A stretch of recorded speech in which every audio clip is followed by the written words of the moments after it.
Marwadi university మంచి భవిష్యత్తు కోసం తెలుగు విద్యార్థులు ఇష్టపడే యూనివర్సిటీ. కాల్ 9059052378 9059052379.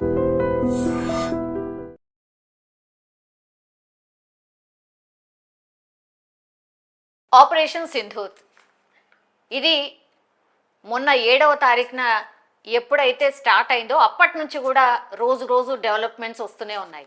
ఇంకోటి ఏంటంటే ఒక రకంగా యుద్ధం అని అంటున్నాం కానీ నిజంగానే అది యుద్ధం కాదు, బట్ యుద్ధమే చేస్తున్నాం అనేసి అయితే అందరూ మాట్లాడుతున్న పరిస్థితి. నిజంగా ఇది యుద్ధమేనా? ఇది ఇంకెన్ని రోజులు కొనసాగుతుంది? పాకిస్తాన్ పరిస్థితి ఏంటి, మన పరిస్థితి ఏంటి? అసలు మ్యాప్లో ఎగ్జాక్ట్లీ ఎక్కడెక్కడ ఏం జరుగుతోంది ఏంటి, ఇవన్నీ తెలుసుకునే ప్రయత్నం చేయబోతున్నాం. ఒక రకంగా ఎడ్యుకేట్ కాబోతున్నాం అని అనొచ్చు. యా, మనతో పాటు రిటైర్డ్ మేజర్ ఓబ్రాయ్ గారు ఉన్నారు. పూర్తిగా అసలు ఏం జరుగుతోంది అనేది కూడా క్లారిఫికేషన్ సార్ దగ్గర నుంచి తీసుకోబోతున్నాం. Hello sir. జై. Yes sir. సార్, ఈ మ్యాపే చెప్తోంది హ్యూజ్ సబ్జెక్ట్ సార్. అవును మేడం. చాలా మందికి అయితే అసలు తెలీదు. అవును. సో టుడే పూర్తిగా మీరు మ్యాప్ ద్వారా వాట్ ఈజ్ వాట్ అనేది ఎక్స్ప్లెయిన్ చేసే ప్రయత్నం చేయండి సార్. ఇప్పుడు ఫస్ట్ నా క్వశ్చన్, కేంద్ర సర్కార్ ఇప్పుడే ఒక నిర్ణయం తీసుకుంది సార్. టెర్రరిజాన్ని ఇప్పుడు మేము ఉపేక్షించాం, దాన్ని డెఫినెట్లీ మేము ఇక యుద్ధం లెక్కనే చూస్తామని అనౌన్స్ చేసింది sir. What do you say, కరెక్టేనా? అది 100% కరెక్టే. ఎందుకంటే ఇప్పటి వరకు 1986 నుంచి పాకిస్తాన్ 2025 వరకు అంటే 39 సంవత్సరాల నుంచి ఇండియా మీద టెర్రరిజంని యాజ్ ఎ ఫాల్ట్ లైన్గా వాడుతుంది. డైరెక్ట్గా దాడి చేయకుండా ఇలా టెర్రరిస్టులను పంపించి మన దేశంలో అశాంతిని పెంచుతుంది. సో ఈరోజు మన భారతదేశం తీసుకున్న నిర్ణయం, if any country carries out terror attacks on India we will consider it as war on India అన్నది చాలా కీలకమైన నిర్ణయము, చాలా మంచి నిర్ణయము. కాకపోతే చాలా లేటు కూడా చేసేసాం. ఇది మనం 2019లో ఏ రోజైతే మన మీద పఠాన్కోట్, మన మీద పుల్వామాలో అటాక్ జరిగిందో ఆ రోజే మనం ఇచ్చేసేయాల్సింది. కాకపోతే బాలాకోట్ ఎయిర్ స్ట్రైక్ చేసినప్పుడు పాకిస్తాన్ కి గుణపాఠం వస్తుంది అని అనుకున్నాం, కానీ రాలేదు. కాబట్టి ఇంకా 2025లో ఇది చేయాల్సి వచ్చింది. Actually it is a very good step madam, very good step. Okay, yes sir. On the map sir మీరు కొన్ని పాయింట్స్ హైలైట్ చేస్తూ నేను చెప్తాను మేడం. ఫస్ట్ ఆఫ్ ఆల్ అసలు ఎల్ఓసి అంటే ఏంటి? చాలా మంది మనకి పాకిస్తాన్కి ఉన్న మొత్తం బార్డర్ ఎల్ఓసి అని అనుకుంటారు. అది తప్పు. పాకిస్తాన్కి మనకి 2 బార్డర్స్ ఉన్నాయి. ఒకటి ఇంటర్నేషనల్ బౌండరీ, ఇంకొకటి ఎల్ఓసి. ఇక్కడ గుజరాత్ నుంచి జమ్మూ వరకు దీన్ని ఇంటర్నేషనల్ బౌండరీ అంటారు. అండ్ ఈ ఇంటర్నేషనల్ బౌండరీ మొత్తము బిఎస్ఎఫ్ కాపలా కాస్తుంది. బిఎస్ఎఫ్ బౌండరీ మొత్తంలో బార్డర్ అవుట్ పోస్ట్ అని ఉంటుంది, బిఓపి. ప్రతి 6 కిలోమీటర్కి, ఒక్కొక్క కిలోమీటర్కి అలా బిఓపిస్ పెట్టుకుంటూ గుజరాత్ నుంచి జమ్మూ వరకు మన BSF, central armed police force, ఇది బిఎస్ఎఫ్, ఇది కాపలా కాస్తుంది. జమ్మూ నుంచి ఒక పాయింట్ NJ9842 వరకు ఇది మాత్రమే ఎల్ఓసి, ఇది మాత్రమే ఎల్ఓసి. సో మీరు న్యూస్లో ఎల్ఓసి మీద పాకిస్తాన్ దాడి చేస్తుంది అని అంటే ఈ పాయింట్ జమ్మూ నుంచి ఈ పాయింట్ NJ9842 వరకు మాత్రమే. ఇన్ఫాక్ట్ మన బౌండరీ ఇక్కడతో ఆగదు, మనకి ఇంకొక బౌండరీ ఉంది, 3వ బౌండరీ పాకిస్తాన్ తోటి. NJ9842 మన నార్దర్న్ మోస్ట్ పాయింట్ ని మనం ఇందిరా కోల్ అంటాం, ఇందిరా కోల్. ఈ బౌండరీ పేరు AGPL. దీన్ని అడ్వాన్స్డ్ గ్రౌండ్ పొజిషన్ లైన్ అంటారు, అడ్వాన్స్డ్ గ్రౌండ్ పొజిషన్ లైన్ అంటారు. సో మనకి పాకిస్తాన్ తోటి 3 బౌండరీలు ఉన్నాయి, IB, LOC, AGPL, advanced ground position line. LOC and AGPL Indian army man చేస్తుంది. ఎందుకంటే పాకిస్తాన్ రెగ్యులర్ గా వీటి మీద దాడులు చేస్తుంది కాబట్టి ఇక్కడ బిఎస్ఎఫ్ కాకుండా ఇండియన్ ఆర్మీ మేజర్లీ ఎల్ఓసిని గార్డ్ చేస్తుంది. AGPL 100% Indian army. అక్కడ బిఎస్ఎఫ్ వాళ్ళని పంపించారు. ఎందుకంటే అది high altitude area, Siachen glacier తో తగిలి ఉంటుంది కాబట్టి అక్కడ ఓన్లీ మన ఇండియన్ ఆర్మీ సోల్జర్స్ మాత్రమే ఉంటారు. సో ఇది high risk area and fight చేయడానికి రెడీ ఉన్న వాళ్ళు మాత్రమే అక్కడ ఉంటారు సార్. అవును మేడం. సార్ బిఎస్ఎఫ్ స్పెషాలిటీ ఏంది మరి? BSF do? BSF is a peace time border guarding force. దీన్ని peace time border guarding force. Border దగ్గర ఎటువంటి ఇన్ఫిల్ట్రేషన్ జరగకుండా చూసుకోవడము, డ్రగ్ ట్రాఫికింగ్ కానీ ఆర్మ్స్ ట్రాఫికింగ్ కానీ వాళ్ళు మన దగ్గర వచ్చి మన ఇంటెలిజెన్స్ తీసుకోకుండా ఇలాంటివి బార్డర్ గార్డింగ్ ఫోర్స్ చేస్తున్నాడు. సో ఇది పీస్ టైం వర్కే. ఒకవేళ ఇండియా ఎప్పుడైతే పాకిస్తాన్ మీద యుద్ధం ప్రకటిస్తుందో ఈ బిఎస్ఎఫ్ బిఓపీస్ లో మొత్తం ఉందని చెప్పాం కదా, బిఎస్ఎఫ్ వెనక్కి వచ్చేస్తుంది, ఇండియన్ ఆర్మీ ముందుకెళ్తుంది. సో ప్రస్తుతం కూడా ఈ బార్డర్ అంతా ఇండియన్ ఆర్మీ లేదు, ఇంకా మనం డిప్లాయ్మెంట్ ఆర్డర్ కూడా ఇవ్వలేదు. So because we have not decided to go on war with Pakistan as of now. The day war is declared he will come back, BSF వెనక్కి వచ్చేస్తుంది, మన ఇండియన్ ఆర్మీ ముందుకు వెళ్ళిపోతుంది. So this is how it is an indication that a country is going for war. ఈ orders మనం ఇప్పుడు వచ్చేవారు. So it means war ఇంకా ఇది యుద్ధం కాదు. ఇది దీన్ని పాకిస్తాన్ ఒక విధంగా ఎస్కలేట్ చేయడానికి ట్రై చేస్తుంది, కాకపోతే మనం దీన్ని పెద్దగా పట్టించుకోవట్లేదన్న నడుస్తుంది. దీన్ని పాస్చరింగ్ అంటారు. అండ్ ఇంకో విషయం, యుద్ధం అయినప్పుడు generally it is not that air force and navy will not be used, కాకపోతే ఎక్కువ గ్రౌండ్ లెవెల్ యుద్ధాలు ఎక్కువ జరుగుతాయి, గ్రౌండ్ లెవెల్లో యుద్ధాలు ఎక్కువగా జరుగుతాయి. సో అప్పుడు ఇండియన్ ఆర్మీ ఎదుర్కొంటది అనమాట. ఇప్పుడు నేను బిఎస్ఎఫ్ పీస్ టైంలో బార్డర్ గార్డింగ్ చేస్తుందని అంటున్నానా, అదే విధంగా పాకిస్తాన్ తరఫు నుంచి రేంజర్స్ అని ఉంటారు, వాళ్ళు ఖాకీ బట్టల్లో ఉంటారు, రేంజర్స్ అని ఉంటారు, పఠానీ వేసుకొని ఖాకీ డ్రెస్ లో ఉంటారు, వాళ్ళని రేంజర్స్ అంటారు.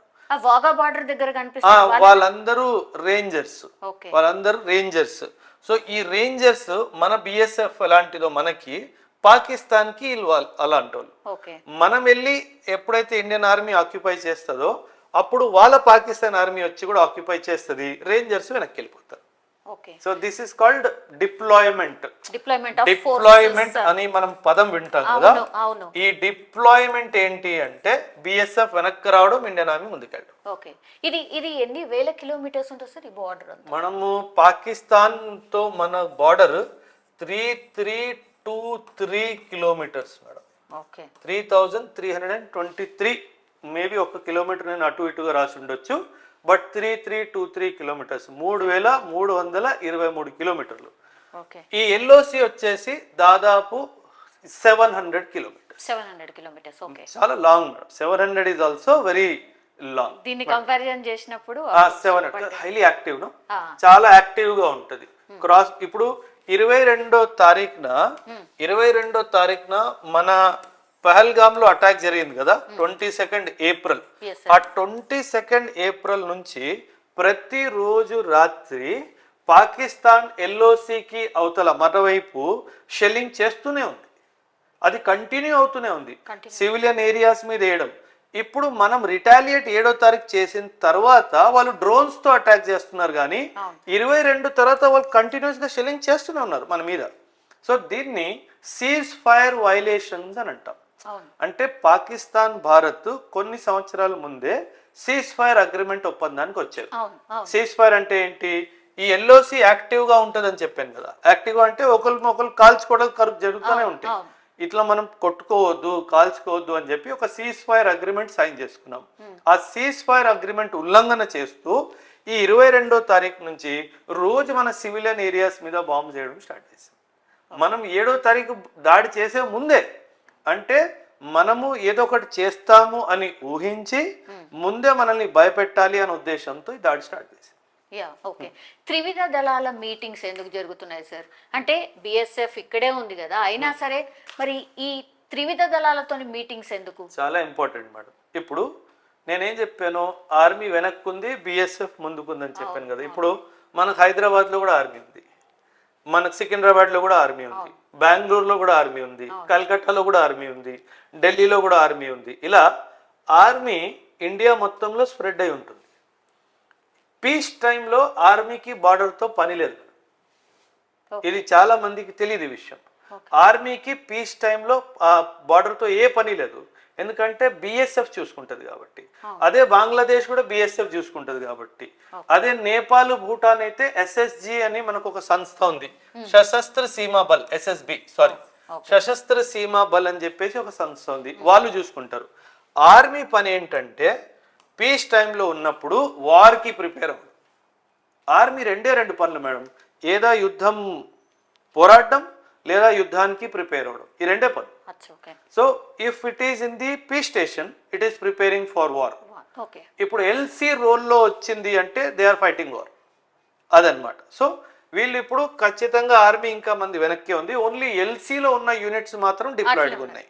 సో ఇప్పుడు ప్రస్తుతాన్ని కూడా మనం వార్, మీరు త్రివిధ దళాలు అని అడిగారు, నేవీ, ఎయిర్ ఫోర్స్, ఆర్మీ, ఈ 3 త్రివిధ దళాలు. Indian navy already Karachi port దగ్గర, అరేబియన్ సీ దగ్గర తన మేజర్ నేవల్ ఫ్లీట్ ని ఆల్రెడీ డిప్లాయ్ చేసింది. మీరు విన్నుంటారు, ఒక 2 days ముందు మనం కరాచీ పోర్ట్ ని కూడా ధ్వంసం చేసాం, కొంచెం ఇటు ఉంటుంది, కరాచీ పోర్ట్ ని కూడా మనం ధ్వంసం చేసాం. సో ఇట్లా నేవీ, ఎయిర్ ఫోర్స్ మొత్తం డ్రోన్ సాయంతో, మన ఎయిర్ ఫోర్స్ సహాయంతో మనం 7వ తారీఖున ఏదైతే మనం చేసామో వాళ్ళ మీద ఆపరేషన్ సింధూర్, అది majorly air force, Indian navy and army కలిసి చేశారు. కాకపోతే మేజర్లీ ఎయిర్ ఫోర్స్ చేసింది. ఇప్పటి వరకు ఎయిర్ ఫోర్స్ కి సంబంధించిన దాడులే మనం వింటున్నాం సార్. అవును, ఎయిర్ ఫోర్స్ దాడులు చేయడానికి ఎందుకు ఎంచుకుంది అంటే మేజర్ గా పాకిస్తాన్ ఎంచుకుంది ఎయిర్ ఫోర్స్ కి సంబంధించిన దాడులు. వై ఎందుకు అంటే మ్యామ్, వీళ్ళు ఏం చేశారంటే ఫస్ట్ ఆఫ్ ఆల్ వీళ్ళు వాడుతున్నది డ్రోన్స్. పాకిస్తాన్ మన మీద వాడుతున్నది డ్రోన్స్. ఈ డ్రోన్స్ పెద్ద కాస్ట్లీ డ్రోన్స్ కాదు మ్యామ్, ఇది మనం కోటిలో దొరికే 100 రూపాయలు 200 రూపాయల డ్రోన్స్ ఇవి బేసికలీ, ఫ్రాంక్ గా చెప్పాలి. ఎందుకంటే వీళ్ళు టర్కీ నుంచి కొనుక్కున్నారు, అంటే వీళ్ళేం డబ్బులు పెట్టి కొనుక్కోలేదు, చైనా వాడు టర్కీకి డబ్బులు ఇచ్చాడు, టర్కీ వాడు వీడికి డ్రోన్స్ ఇచ్చాడు. సో ఇది పెద్ద టెక్నాలజికల్ డ్రోన్ ఏం కాదు, ఇట్ ఈస్ అ నార్మల్. మనం ఇప్పుడు ఈరోజు ఇవాళ రేపు పెళ్లిలో చూస్తాం కదా, ఆ డ్రోన్ ఎగిరేసి దాని కింద కెమెరా పెట్టి షూట్ చేస్తారు కదా, ఆల్మోస్ట్ అయ్యే డ్రోన్స్ అనుకోండి. సో వీళ్ళు ఏం చేస్తున్నారంటే ఆ డ్రోన్లు కొనుక్కొని దాని మీద కెమెరాలు పెట్టడము, దాని మీద బాంబులు పెట్టడము, ఆ డ్రోన్ వెళ్ళి భూమి మీద తగ్గుతుంది అనమాట. సో అక్కడ బాంబు వెళ్ళిపోతుంది. So this is what they are using a cheap technology. ఎందుకంటే ఆర్థికంగా బలం లేదు, మిజైళ్ళు కొట్టే అంత సినిమా లేదు అక్కడ. ఎందుకు లేదు అంటే డబ్బులు లేవు కాబట్టి. వాళ్ళు వచ్చిన మిజైల్స్ వచ్చి పడినాయి, మనం వీడియోలు చూస్తున్నాం కదా, ఒక్కటి ప్యాలెట్ లేదు. వీళ్ళంతా చైనా సరుకు కొనుక్కున్నారు. మనము టీవీ కొనుక్కోవడానికి, మొబైల్ కొనుక్కోవడానికి వెళ్ళినప్పుడు నాకు చైనా మాల్ చూపేకరా అని చెప్తాం. అంటే కామన్ సిటిజన్ చైనా ఫోన్ కూడా కొండు, ఈ దేశం చైనా సరుకు కొనుక్కొని మనం ఇది దాడికి వచ్చేద్దాం అనుకుంది. సో వీళ్ళకి అసలు బుద్ధి లేదు, ఆ కంట్రీకే బుద్ధి లేదు బేసికలీ. సో వీళ్ళు ఏంటంటే ఈ డ్రోన్స్ని కొన్ని వేలల్లో కొన్నారు. సో వీళ్ళ డ్రోన్స్ వాడి మన మీద, డ్రోన్స్ వాడుతూ మన మీద దాడి చేయడానికి ట్రై చేస్తుంది. సో ఇది జరుగుతుంది. కానీ ఎందుకని అంటే మనం దానికి తిప్పు కొడుతున్నాం, చాలా వరకు గాల్లోనే పేలుతున్నాయి, ఇట్లాంటివన్నీ వింటున్నాం కదా. ఎందుకు అంటే ఏదో భయపెట్టించే ప్రయత్నమేనా, అంతేనా? అంటే మీరు మా జోలికి వస్తే మా దగ్గరికి ఇన్నున్నాయి అని చెప్పుకోవడానికి. అంటే మీరు ఇట్లా చేస్తే నేను ఒక 1000 డ్రోన్లు ఒక్కటేసారి గాల్లో వేసి అన్ని నీ దగ్గర బాంబులు వేస్తానని చెప్పేసి. డ్రోన్ పాకిస్తాన్ ఏదో మన మీద మొదటిసారి వాడలేదు మేడం. వీళ్ళు డ్రోన్లు వాడి చాలా మటుకు డ్రగ్ ట్రాఫికింగ్ చేస్తున్నారు, డ్రోన్లు వాడి వెపన్ సప్లై అవుతున్నాయి. సో ఇది కొత్త ఏం కాదు, మన ఆర్మీకి తెలుసు వీడు ఎంత విధో మనకు చాలా క్లారిటీ ఉంది. సో వీడు డ్రోన్లు ఇలా వాడతాడు అని మనకు తెలుసు కాబట్టే మనం S-400 మిజైల్ డిఫెన్స్ సిస్టమ్ వాడుతున్నాం. ఈ S-400 ఏం చేయదు మేడం. S-400లో ఈ డిఫెన్స్ సిస్టంలో ఒక రడార్, 2 రడార్లు ఉంటాయి. కాకపోతే అండర్స్టాండింగ్ ఆఫ్ ది పబ్లిక్కి ఒక రడార్ ఉంటుంది, ఇంకొక మిజైల్ ఉంటుంది. ఎప్పుడైతే పాకిస్తాన్ నుంచి ఒక మిజైల్ కానీ ఒక డ్రోన్ కానీ బయలుదేరిందో ఈ రడార్ దాన్ని పట్టుకుంటుంది. దాని డైరెక్షన్ బట్టి, దాని స్పీడ్ని బట్టి ఇది ఎక్కడి నుంచి వస్తుంది, ఇది ఎక్కడికి వెళ్తుంది, మొత్తం ఫ్లైట్ పాత్ని ట్రాక్ చేసేస్తుంది. ఆ ట్రాక్ చేసిన వెంటనే రడార్ మిజైల్కి ఏం కమాండ్ ఇస్తుంది, ఈ డైరెక్షన్లో ఇలా మిజైల్ వస్తుంది, నువ్వు ఇలా వెళ్ళి దాన్ని గాల్లో ధ్వంసం చేసి. సో అందుకే ఇప్పటి వరకు పాకిస్తాన్ది ఒక మిజైల్ కానీ, ఒక ఎయిర్ క్రాఫ్ట్ నుంచి వదిలిన మిజైల్ కానీ, ఒక డ్రోన్ కానీ ఇప్పటి వరకు మన నేలను తాకలేదు కూడా తాకలేదు. బికాస్ మన మిజైల్ డిఫెన్స్ సిస్టమ్ దాన్ని గాల్లోనే పసిగట్టి గాల్లోనే ధ్వంసం చేస్తుంది. So that is the quality of the defence system that we have. ఇది మనం రష్యా నుంచి 2018లో కొనుక్కోవడం జరిగింది. అండ్ దీనిని అమెరికా చాలా విమర్శించింది మేడం, ఎందుకు కొంటున్నాను అని. అప్పుడు జయశంకర్ గారు చాలా క్లియర్గా చెప్పారు, నేను నా దేశం ఇండిపెండెంట్ కంట్రీ, నాకు నచ్చింది చేస్తా, నువ్వెవడు అడగటోడు. సో చాలా మనం బలంగా తెచ్చుకున్న డిఫెన్స్ సిస్టమే ఇది.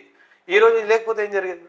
సో ఇది మనకి ఒక సుదర్శన చక్రం లాగా పనిచేస్తుంది. సో S-400 అన్నది, అందుకే నేను చెప్తాను, Russia is a all weather friend of India, Israel is a very close friend of India. So మనం ఏదైతే డ్రోన్స్ యూజ్ చేసి పాకిస్తాన్ మీద అటాక్ చేస్తున్నామో అది మనము హెరాన్ యుఏవి అని చెప్పేసి ఇజ్రాయిల్ వాళ్ళు ఇచ్చిన యుఏవి మనకి, మనం అది వాడుతున్నాం.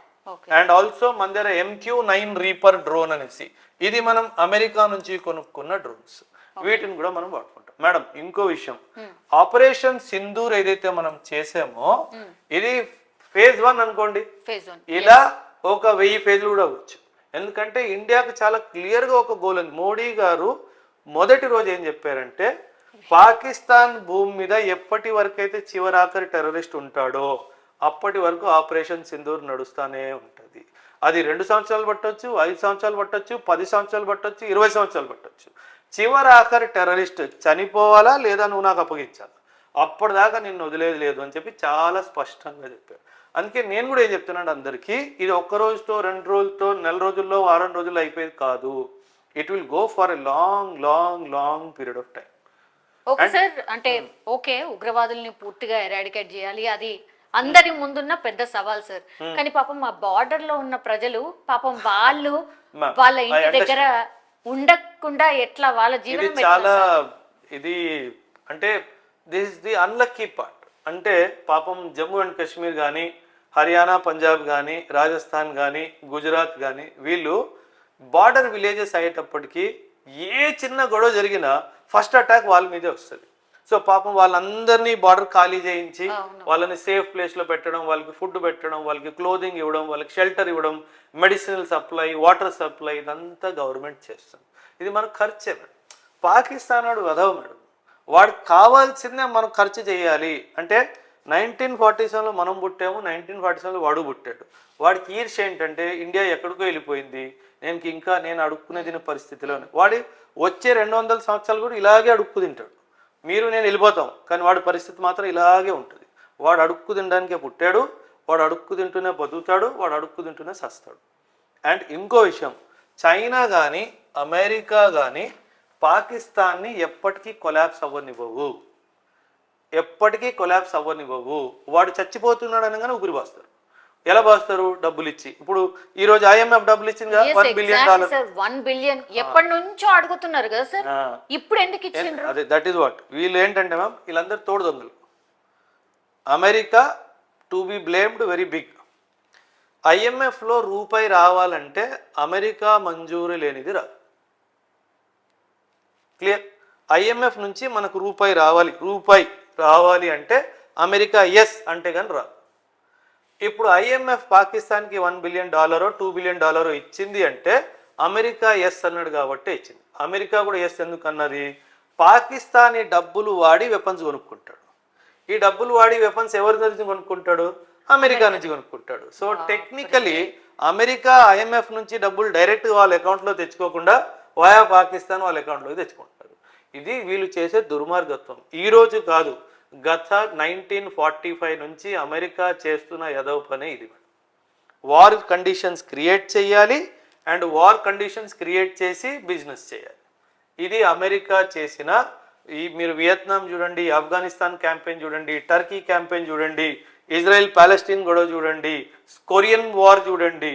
ఆఫ్ఘనిస్తాన్ క్యాంపెయిన్ 2 సార్లు, 1979 ఒకటి, 2001 ఒకటి. ఇలా అమెరికా హిస్టరీలో ఇదే పని చేస్తూ వచ్చింది. నిజంగా పాకిస్తాన్ వాళ్ళు కూడా ఇట్లాంటి సిచ్యువేషన్ కోరుకోవట్లేదు సార్. అక్కడ ఉన్నటువంటి మంత్రులే బాబోయ్ మమ్మల్ని కాపాడండి అని శరణు కోరే పరిస్థితిలో ఉన్నారు. ఇవాళ అయితే రీసెంట్లీ ఒక వీడియో వచ్చింది సార్, అక్కడ ఉన్నటువంటి కేంద్ర సమాచార మంత్రి ఎవరైతే ఉన్నారో మొన్న బెదిరించిండు కదా, ఆయన ఇప్పుడు లండన్ లో కనిపిస్తున్నాడు. పాకిస్తాన్ వాళ్ళే తిడుతున్నారు, ఏమి అక్కడ ఇంత ఇది ఉంటే నువ్వు ఇక్కడ నా తిరిగేది ఎంజాయ్ చేయడానికా అని. పాకిస్తాన్ ప్రైమ్ మినిస్టర్ కూడా లండన్ లో ఉన్నాడు అంటే మీరు ఆశ్చర్యపోనక్కర్లేదు.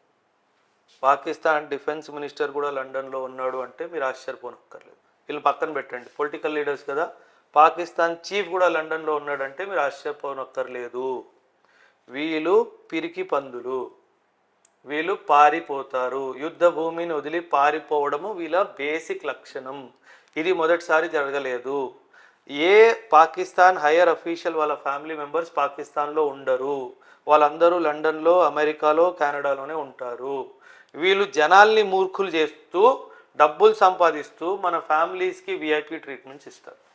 ఇదే పాకిస్తాన్. అందుకే నేను చెప్తాను, Pakistan army is the most unprofessional army in the world. అసలు వాళ్ళకి ప్రొఫెషనలిజమే లేదు.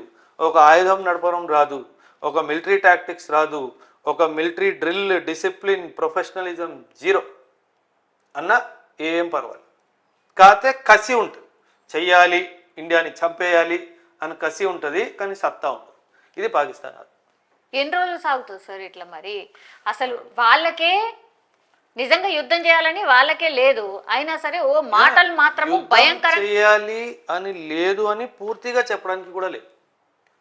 యుద్ధం మేడం, పాకిస్తాన్లో ఈరోజు పెట్రోల్ ధర 450 నుంచి 650. అవును, ఈ రోజు నేను చెప్తున్నాను మీకు. నో, ఈ ధరలు బాగా పెరిగిపోవడం వల్ల మామూలు జనాలకి చాలా ప్రాబ్లమ్స్ ఉన్నాయి మేడం. ఈ ప్రాబ్లమ్స్ అన్నిటి నుంచి వాళ్ళ మైండ్ డైవర్ట్ చేయాలి అంటే ఇండియా మీద అటాక్ చేయాలి.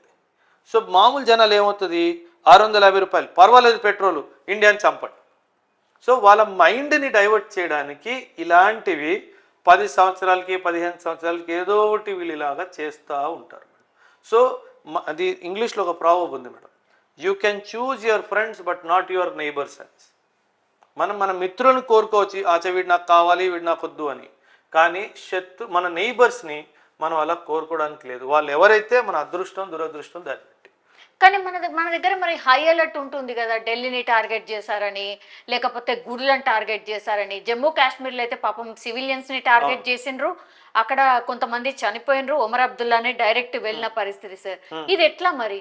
అంటే మనం అమాయకంగా మనం ఎందుకు చావాలి మరి? అంటే మరి మేడం, నేను అది చెప్పాను కదా, పాకిస్తాన్ లాంటి నైబర్ ఉంటే కొన్ని తప్పవు మేడం.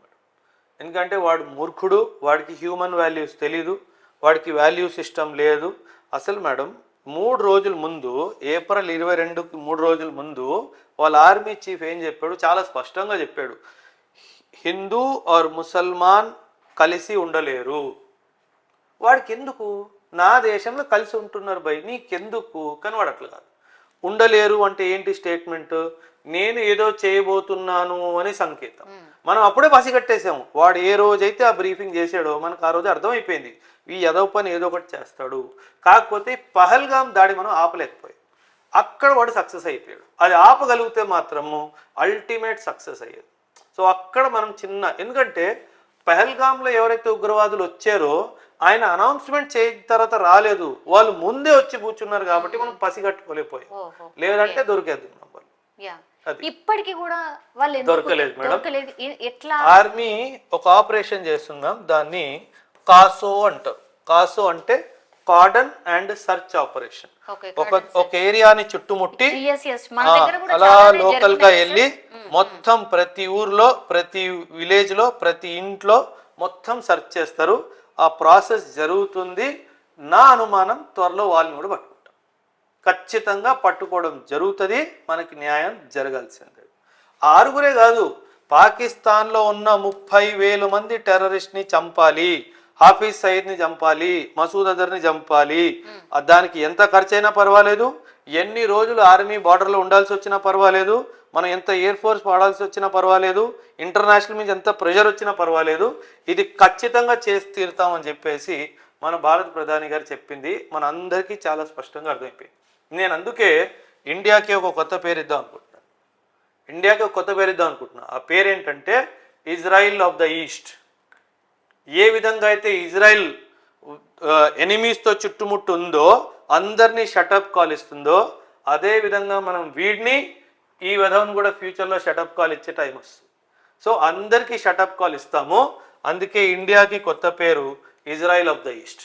నన్ను ముట్టుకుంటే కాల్ చేస్తా, నా వైపు కన్నెత్తి చూస్తే గుడ్లు వీకేస్తా. ఇప్పుడు అట్లనే డిసిషన్స్ చెయ్యాలి కూడా, అవసరం ఉంది. మన దేశానికి ఇలాగా ఒక అగ్రెసివ్ పోస్చర్ తీసుకునే అవసరం ఉంది, వచ్చేసింది, తప్పదు. ఇంకా మనం ఎన్నాళ్ళు ఇంకో చూపించి అలసిపోయాం. 39 సంవత్సరాలు ఎంతమంది ప్రాణాలు కోల్పోయారు. సో వీళ్ళు నిర్దాక్షంగా అసలు హ్యూమన్ లైఫ్ కి వాల్యూ లేకుండా జనాల్ని చంపేస్తున్నారు. ఇదంతా ఆపాలి అంటే ఇంక జరగాలి. బలూచిస్తాన్ వీళ్ళు స్టార్ట్ చేసారు కదా సార్, అంటే వాళ్ళకు స్వాతంత్రం రావాలన్నట. 44% వాళ్ళు ఉన్నారు, అంటే పాకిస్తాన్ 53%. జియోగ్రఫికలీ మేడం మూడు విషయాలు చెప్తాను. బలూచిస్తాన్ 2025లో పాకిస్తాన్ నుంచి వేరవడం ఖాయం. పాకిస్తాన్ మళ్ళీ 2 ముక్కలు అవడం ఖాయం. వాడు అనుకున్నదే జరుగుతుంది, వాడు కోరుకుంటున్నాడు కదా. మనం కూర్చొని ఉన్నాం కదా, మనం ఏమైనా వెళ్ళి వాడిని గెలుపుకున్నా లేదు కదా. ఒరే నీ గోల నీది, నా గోల్ నాది అని మన దారిలో మనం వెళ్తున్నాం కదా. మనం ఎందుకు గెలుపుకోవాలి మనల్ని? మనం గెలుపుకుంటే మనం ఏం చేస్తాం? బలూచిస్తాన్కి నానా స్టార్ట్ అంటాం. ఆ స్టార్ట్ అనేసాం మనం. ఆ బలం మీద మనకిద్దరు శత్రువులు అవుతారుగా. ఎవరు శత్రువులు అవుతారు? ఇప్పుడు ఈ బలూచిస్తాన్ లేదండి, Balochistan is in support of India, Afghanistan is in support of India. బలూచిస్తానే కాదు మేడం, ఈ సింధ్ కూడా సెపరేట్ అవుతుంది, ఈ ఖైబర్ పఖ్తూన్వా కూడా సెపరేట్ అయిపోతుంది. పాకిస్తాన్లో కేవలం పంజాబ్ మిగిలిపోతుంది. ఇది జరుగుతుంది, మీరు నేను చూస్తాం. అన్ని ముక్కలు అవుతుంది. They deserve it. వాళ్ళే ఇది ఆల్రెడీ అయిపోయింది కదా మేడం, అయినా బుద్ధి రాలేదు. ఇది చేసిన తర్వాత కూడా ఇందిరాగాంధీ గారు ఉన్నప్పుడు జరిగింది కదా, వాళ్ళకైనా బుద్ధి వచ్చిందా? పోనీ రాలేదు. ఈరోజు బలూచిస్తాన్ పోతుంది, ఒక 2-3 సంవత్సరాలు సింధ్ పోతుంది, 2-3 సంవత్సరాలు ఖైబర్ పఖ్తూన్వా పోతుంది, అయిపోయింది. పంజాబ్ మిగిలిపోతుంది. దాన్ని పట్టుకొని వెళ్ళాడతారు. సో ఇది జరగబోతుంది. నేను ఏదో గాల్లో చెప్తున్నాను, ఏదో వ్యూస్ వచ్చేయాలని నేను చెప్పట్లేదు. This will happen for sure. ఎందుకంటే వాళ్ళని అట్లా చేస్తేనే వాళ్ళు కంట్రోల్లో ఉంటారు, లేకపోతే వాళ్ళు కంట్రోల్లో ఉంటారు. So this is how. ఇది ఎప్పుడు జరిగిపోవాలి మేడం. అమెరికా సపోర్ట్ లేకపోతే, చైనా సపోర్ట్ లేకపోతే ఇది ఎప్పుడో జరిగిపోవాలి. అమెరికా బలం ఉంది కాబట్టి ఎవరు ముట్టుకోవట్లేదు పాకిస్తాన్. అమెరికాకి పాకిస్తాన్ ఏం అవసరం అని మీరు అడగొచ్చు. అంతే. America needs Pakistan as a gateway to central Asia. ఫ్యూచర్లో చైనా మీద దాడి చేయాల్సి వస్తే వీడికి పాకిస్తాన్ కావాలి. పాకిస్తాన్ భూమి నుంచే చైనా మీద అటాక్ జరుగుతుంది, అక్కడ ఈ పసిఫిక్ ఓషన్ నుంచే చైనా మీద అటాక్ జరుగుతుంది. ఇది వాస్తవం. సో పాకిస్తాన్ అమెరికాకి కావాలి. ఇప్పుడు పాకిస్తాన్ సరే, ఇప్పుడు పాకిస్తాన్ మీరు అన్నట్టుగా ఇన్ని ముక్కలు అయిన తర్వాత సార్ మనకి ఇది కదా ఇంపార్టెంట్ వచ్చేస్తుంది. 2025లో పిఓకే మన జేబులో ఉంటుంది. 2025 PoK will come to us 100%. నేను చెప్తున్నా కదా, నేను ఎమోషన్లో ఫ్లో అయ్యి చెప్పట్లా. ఈ పిఓకే మనకి రావాల్సిందే. Operation Sindoor main objective is PoK. 100% అది మనకు వస్తుంది. ఆ రోజు మనం సంబరం చేసుకోవాలి. 100% ఇది ఖచ్చితంగా జరిగింది, చేయాల్సిందే. ఎందుకంటే పిఓకేలోనే అన్ని ట్రైనింగ్ క్యాంప్స్ ఉన్నాయి, టెర్రర్ ట్రైనింగ్ క్యాంప్స్ అన్ని పిఓకేలోనే ఉన్నాయి. కాకపోతే దాన్ని మనం కొంచెం మిలిటరీగా కంట్రోల్ చేస్తూ నెమ్మదిగా ఇండియాతో ఇంటిగ్రేట్ చేస్తాం. ఒక్కసారి ఇంటిగ్రేట్ అవ్వదు. మిలిటరీ వాళ్ళు దాన్ని హోల్డ్ చేస్తారు, ఎందుకంటే వీళ్ళు దుర్మార్గులు. మరి అందులో ఎవరిని వదిలేసి వెళ్తారో తెలియదు.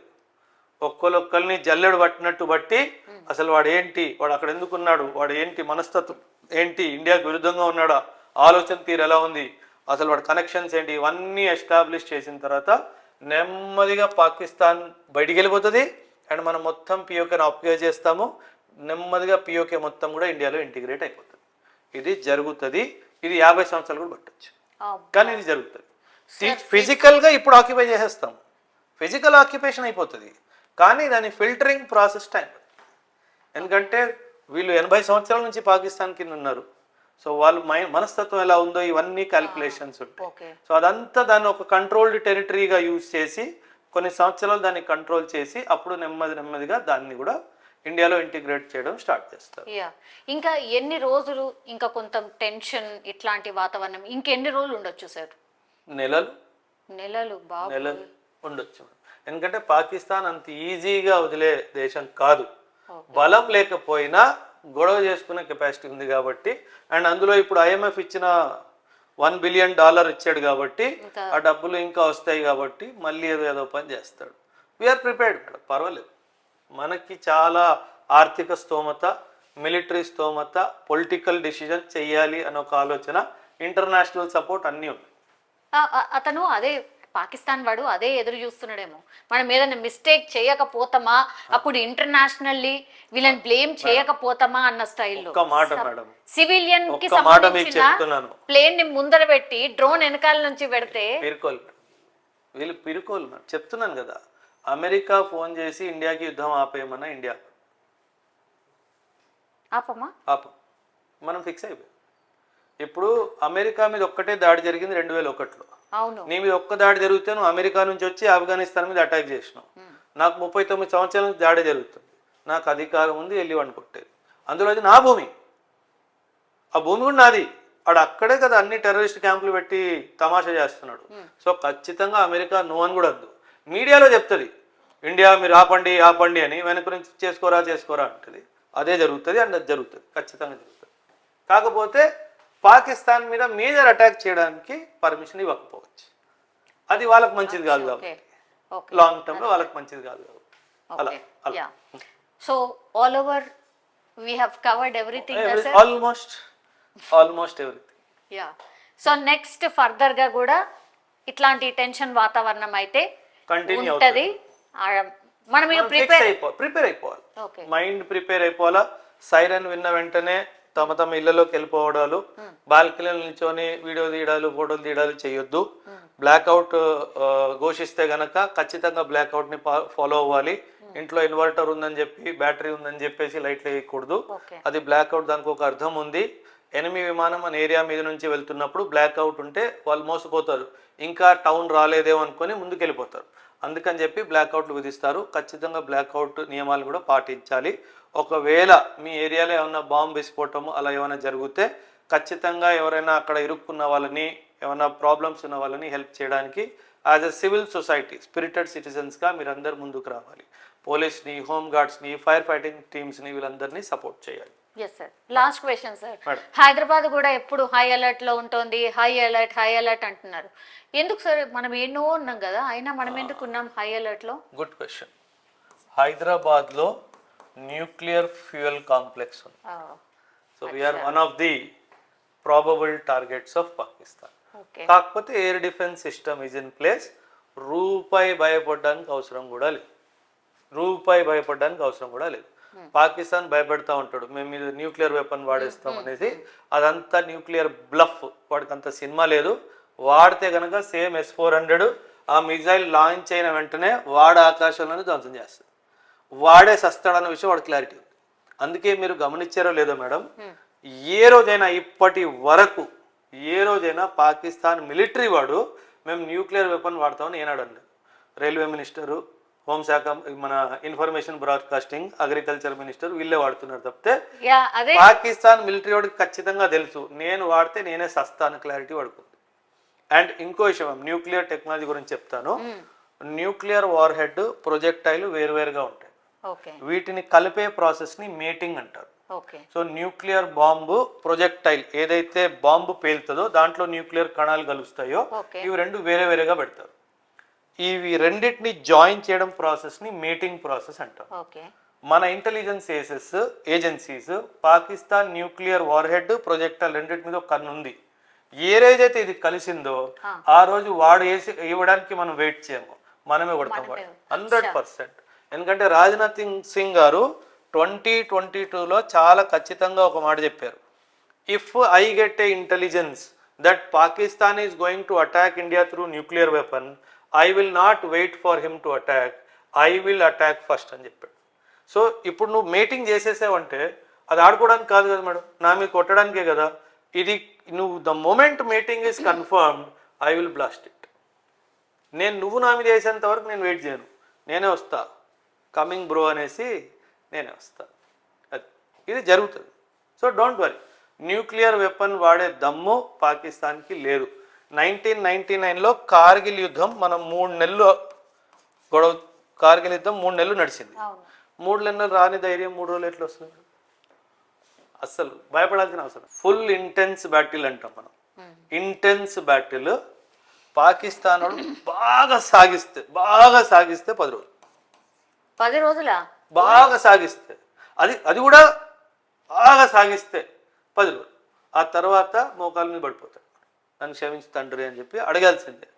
మనం 1971లో 93,000 మందిని 13 రోజుల్లో మోకాల మీద కూర్చోబెట్లా. 13 రోజులు, 13వ రోజు మోకాల మీద వచ్చారు 93,000 మంది. అండ్ వాళ్ళని మనము 3 సంవత్సరాలు మేపాము. ఫుడ్, క్లోదింగ్, షెల్టర్ 3 సంవత్సరాలు మేపిన తర్వాత పాకిస్తాన్కి అట్లా టచ్ కూడా చేయలేదు వాళ్ళని మనం తిరిగి ఇచ్చాం. అండ్ వాడు మన మీద చేసేది ఏంటి? అన్యాయం. అట్లనే మోకాళ్ళ మీదకి ఎప్పుడు వస్తాడు? ఇప్పుడు మీరు చెప్పిన లెక్క ప్రకారం 30,000 మంది టెర్రరిస్టులు ఉన్నారు సార్. సరే, అందులో నుంచి 100 మందే చనిపోయినారు, ఇంకా కూడా 29,900 మంది మిగిలే ఉన్నారు. సో అందుకే చెప్పా, ఆపరేషన్ సింధూర్ కంటిన్యూ, అది కంటిన్యూ అవుతుంది. అది ఒక 5 సంవత్సరాలు అవ్వచ్చు, 10 సంవత్సరాలు కూడా అవ్వచ్చు, కానీ కంటిన్యూ అవుతుంది. వీళ్ళందరినీ ఆఫ్ఘనిస్తాన్ బార్డర్కి తరలించారు. మన నెక్స్ట్ అటాక్ అక్కడ కూడా జరుగుతుంది, జరగాల్సిందే ఖచ్చితంగా. ఎలాగైతే అమెరికా ఆఫ్ఘనిస్తాన్లో 2001లో ఎంటర్ అయ్యి 2020 వరకు ఉందో 20 సంవత్సరాలు, మనం కూడా 20 సంవత్సరాలు వాడానికి వెళ్తాం. వాడు ఎక్కడున్నా, ఏ బిల్డింగ్లో ఉన్నా ఆ బిల్డింగ్ కూల్చుకొట్టేదే. అది మనం ఫిక్స్ అయిపోయాం. అది ఇంటర్నేషనల్ ఏ ప్రెషర్ వచ్చినా మనకు సంబంధం లేదు, మనకు ఆ హక్కు ఉంది. వాడు నా ఇంట్లో వచ్చి కొడుతుంది. సో అందుకే వాడిని చంపడం guarantee. Yes sir. Thank you sir. Thank you very much. Thank you so much. Thank you.